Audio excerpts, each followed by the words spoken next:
Greetings, travelers, and welcome to the first Splatfest of Splatoon 2 as presented by Draco Breach. Though unofficial, Pearl and Marina kick off the proceedings with cake versus ice cream. As I announced on Twitter at Draco Breach, I decided to go with cake because cheesecake is pretty much my favorite dessert. I've decided to go with a postscript format for Splatoon's online for a variety of reasons. Hopefully it turns out well.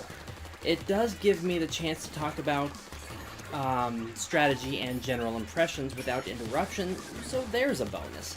However, it doesn't lend to an in-the-moment feel. That is all besides the point. Let's enjoy some online splatting. I'm keeping the rules I established from Splatoon in Splatoon 2. I want to keep things interesting, so matches with dropped players won't be showcased. I also don't want to show extremely rude behavior, so I'll be watching for that. A final note, I did not include results of all matches in this video. If you'd like to see a return of that format, feel free to leave a comment below. Now, I'd like to start off by discussing how I felt about the latest Nintendo Direct, titled Splatoon 2, Everything You Need to Know. I'll go over the points in order. The updates to avatar customization are nice, and in fact, you'll see with my avatar here, this will be my online avatar. She has short hair, which I like short hair, don't ask me why. She has the, I don't know what to call them, but they're basically the long pants that kind of have the cuffs at the bottom.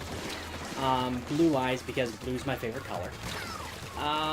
And that's pretty much what I decided to go with for my online profile. You'll actually see me in the avatar creator for my single player campaign when I get to that, but I'm going to announce that officially a little bit later in this video.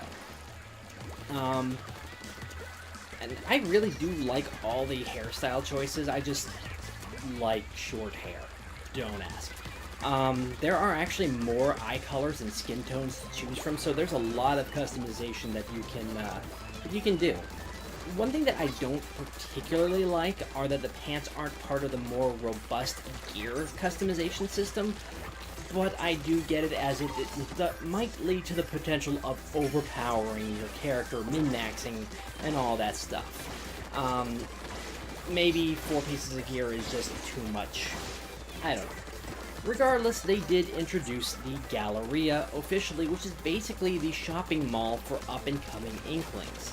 Headspace is the new headgear shop, and it's run by a sea slug named Flo. I kind of am missing Annie and Mo there, but beside the point.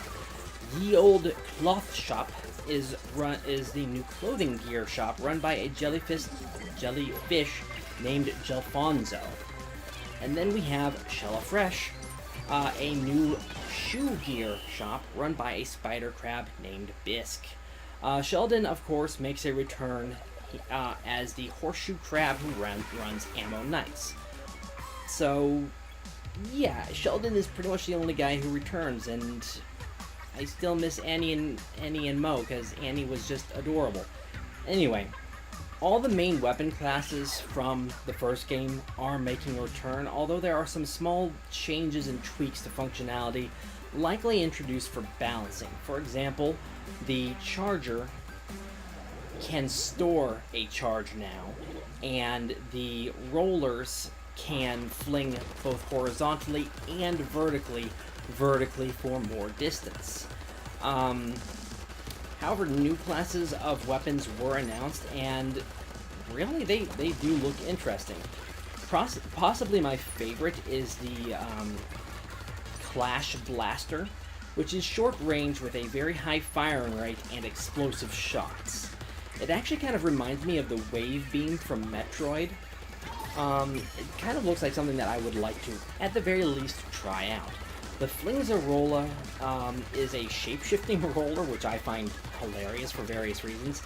I'm not really into playing rollers, so I'm probably not going to play it, but it does look like an interesting addition, especially since the difference from rollers is that it has a longer vertical reach than other rollers.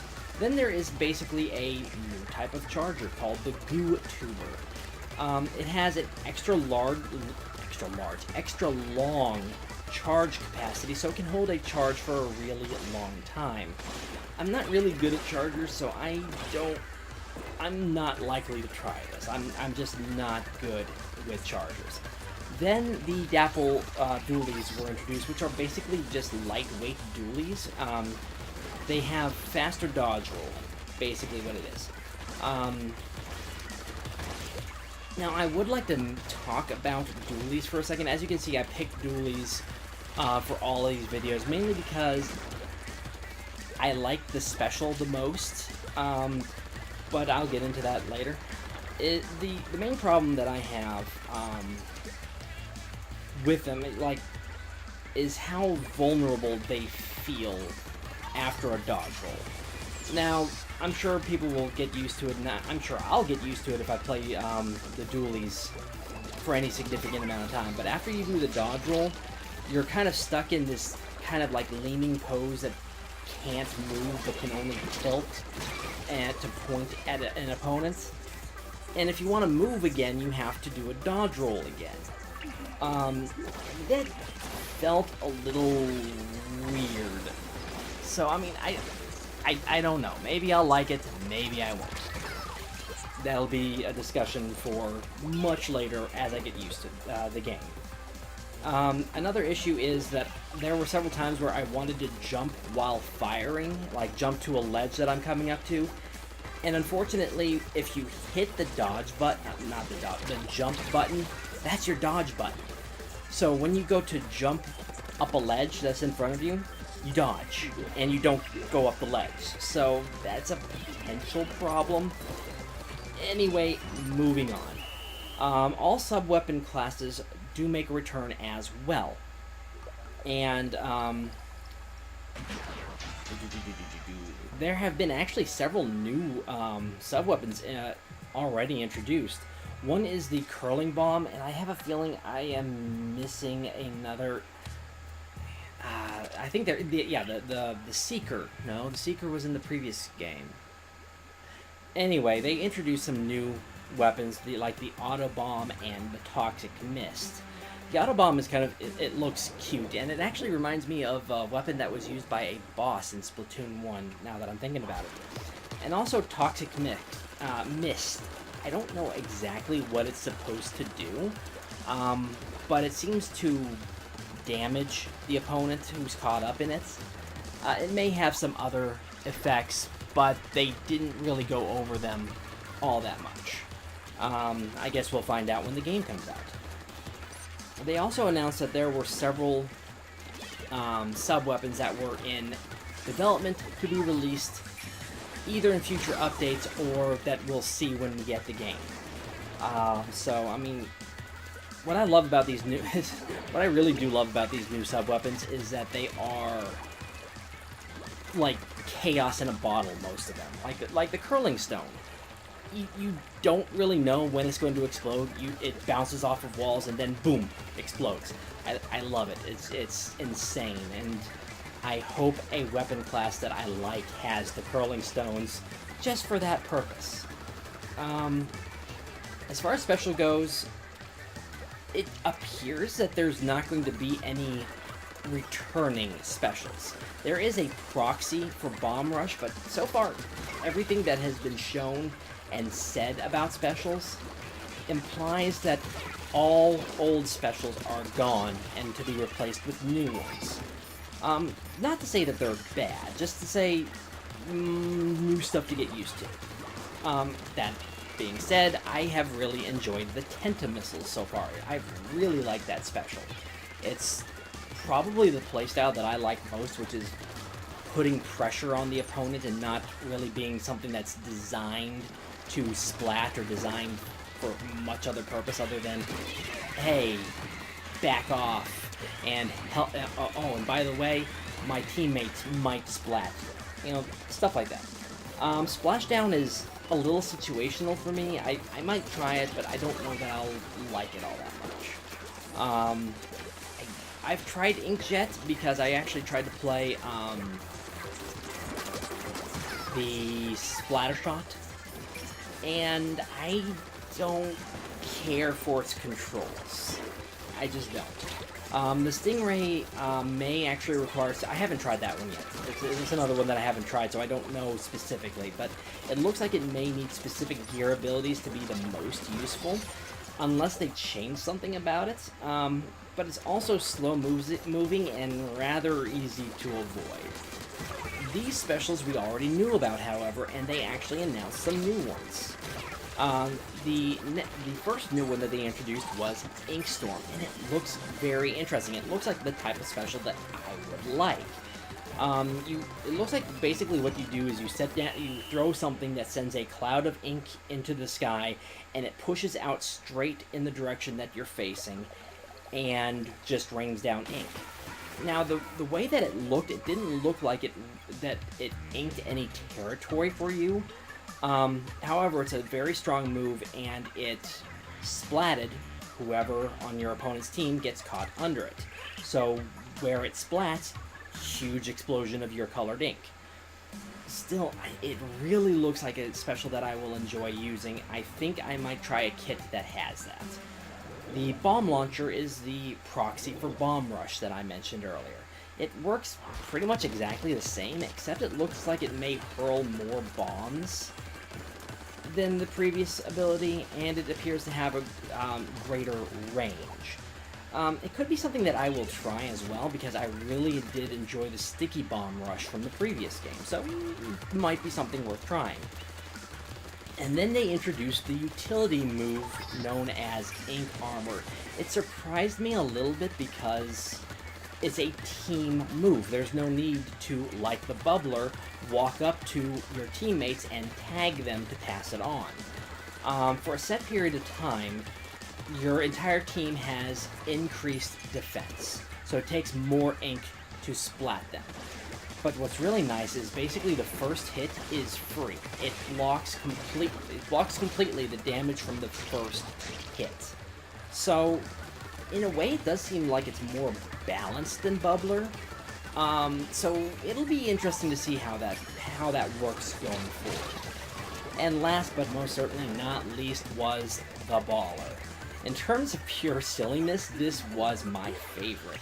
I've got to try this even if I end up disliking it. You roll around in a hamster ball and explode. I mean, how great is that?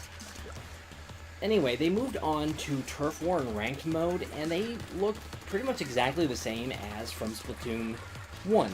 Of course, you have the rebalancing from having new maps, you have a couple of updated maps, you have your changes to your weapons and your gear.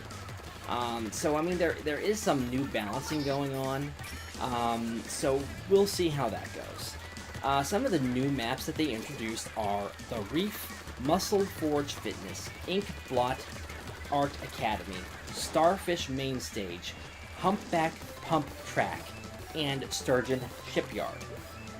And they all look very fun to play. They showed the two main updated maps, and I really hope that they bring back some more maps from Splatoon 1 as well. But the two updates are Pork Mackerel and, I hate to say it, but Moray Tower. Moray Towers is making a return, and it was part of Splatfest, and it is as awful as I remember it. I really don't like Moray Towers. Anyway, there are some updates to the various ranked modes, but I don't really know them well enough to discuss them. I do know that the Rainmaker no longer shoots ink tornadoes, but these gobs of ink. Still, each mode now has separate ranks, so you can stay highly ranked in modes that you are really good at and not worry about falling out in modes that you aren't. So that is a very nice bonus. So you can, and surprisingly, Nintendo introduced a way for you to jump up multiple ranks at a time based on your performance, so that'll be interesting. I don't know how that'll work. Anyway, League Battle is pretty much a new kind of thing that they introduced, and it offers in-game medals. You play in ranked battle modes, and they really haven't explained the benefits of League Battle mode all that much, like what the medals get you or anything like that, so something to stay tuned for. They also showed off a couple of things. Wait, I'm jumping ahead here. I'm sorry. They also showed off merch, who you need to talk to about your gear slots, your roles, and your abilities. It kind of appears that you can now choose what your abilities are. There are also some new abilities, such as Thermal Ink, which lets you see targets you've hit through walls, which I think will be useful for the Stingray special that I mentioned earlier. Object Shredder helps you tear through object sub-weapons like the Ink Wall. Now, I have to ask, does this mean that there will be more Ink object sub-weapons? Because not too many people use Ink Wall that I remember. And even when they did, there were a lot of ways to circumvent it. But beside the point, they also introduced quick respawns, which seems to have changed from how it worked in the first game, because it seems to, decrease your respawn timer based on you being splatted multiple times in a row without getting a splat back. I'm not entirely sure. But kind of interestingly enough, there was also the opposite, Respawn Punisher, which actually does increase your timer, but it punishes those who splat you by increasing their timer as well for the next time they're splatted. So that could be an interesting little jerkish thing to do. I might do it, so, there's that.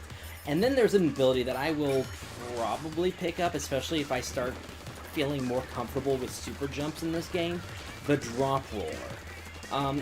And I have a feeling it will see a lot of use because it allows you to dodge roll out of the way as you land from a super jump. So, super useful and not at all situational, which is the detriment of a lot of abilities. The map screen has also seen an update where it shows more detail, such as player loadouts. However, I'm not as big a fan of the map screen here as opposed to the Wii U gamepad, because it's a little harder to pick a player where you want to super jump to. This is something that I can get used to, and it will be something that I kind of have to get used to, because this is the way Splatoon 2 is going to be played. Next up was Salmon Run, and it still looks a little odd. On top of that, it's only open when salmonids are on the move, which is kind of interesting. It's basically, you can only play it on certain days. Anyway, it still looks like it will be very fun to play, and the bosses are absolutely crazy. They all look challenging, and I have no doubt that teamwork is a must. Besides the hordes of lesser and boss salmonids, you have to worry about changing tides, fog, and the fall of night. These changes affect how much ground you have, or how aggressive the salmonids are. Changing up gameplay in the middle of a match is... yeah, that's gonna be fun.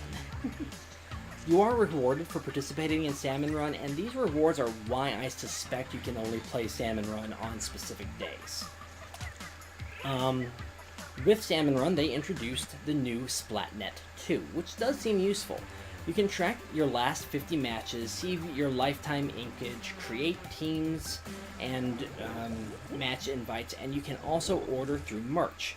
Inkopolis Square also has this Miiverse-like post office to submit art, so Miiverse is dead, but not dead, I guess? I really hope Nintendo brings back Miiverse to the Switch. Anyway, Inkopolis Square also houses Krusty Sheen and his food cart. You can purchase snacks here to increase the points that you earn, or money that you earn from battles, so it can be extremely useful for when you want to level up real quickly, or buying that gear that you really want. Splatoon 2 has a lobby specific for local multiplayer, which is great for events in esports. I may use it, I don't know. Of course, the single-player mode was showcased. I will be having my blind playthrough of this on my channel. In fact, it'll be my weekend project. Depending on various circumstances, I may be able to keep uploading an episode of The Legend of Zelda Breath of the Wild on Saturdays as well, but I make no promises there. Following in its predecessor's footsteps, Splatoon 2 will have free updates with gear, weapons, specials, and stages. I feel a new mode might be introduced as well, but don't quote me on that. Still, the Splatbrella looks like an interesting addition. It's basically a shotgun with a shield. The shield can be destroyed, but it regenerates over time.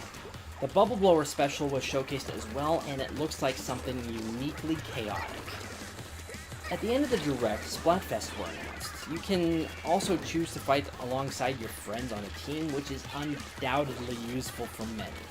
Along with Splatfest, Pearl and Marina of Off the Hook were shown for the first time, and they sang their theme song. I honestly do like both of them, and it's an Inkling Octoling pair too. They announced Cake versus Ice Cream.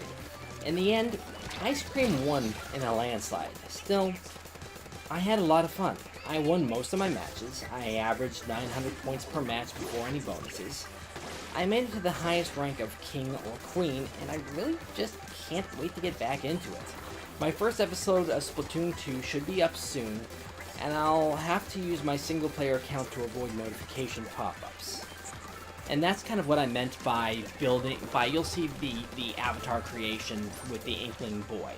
And that was pretty much the end of the Direct, so now I'm free to just discuss various other things. I mean, for example, how well the Splatfest went. It was quite fun, except for when I had to go to Moray Towers. Moray Towers was pretty terrible. I have heard reports that apparently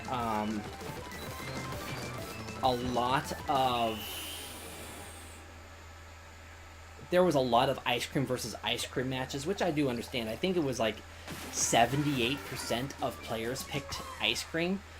But oddly enough, I actually had 2 matches against Cake.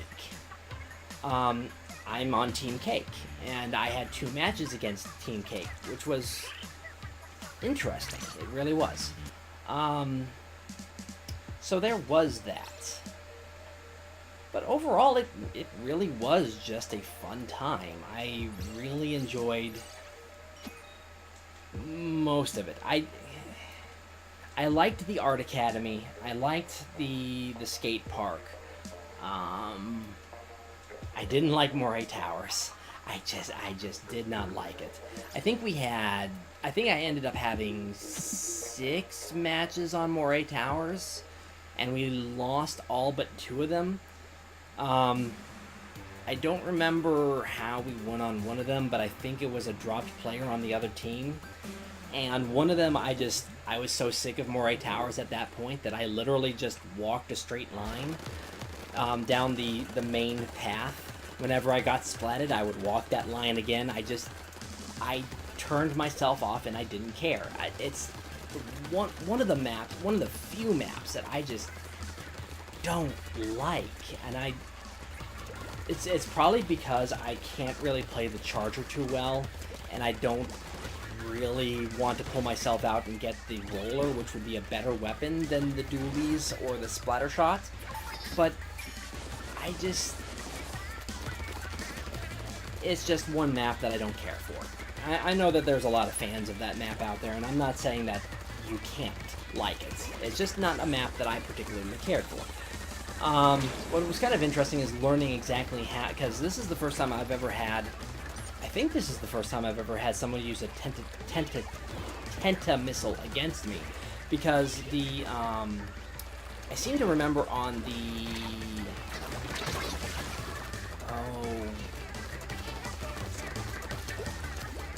the test fire, the dualies had the ink jet, the splatter shot had the Tenta missiles, and so they basically changed it up, and the dualies were significantly played more. More people played the dualies than the splatter shot. So I think they changed it. This may be the permanent loadout. I don't know. But they changed it for the Splatfest so that people could get a better grasp of different weapons. So it was kind of interesting there. And just overall,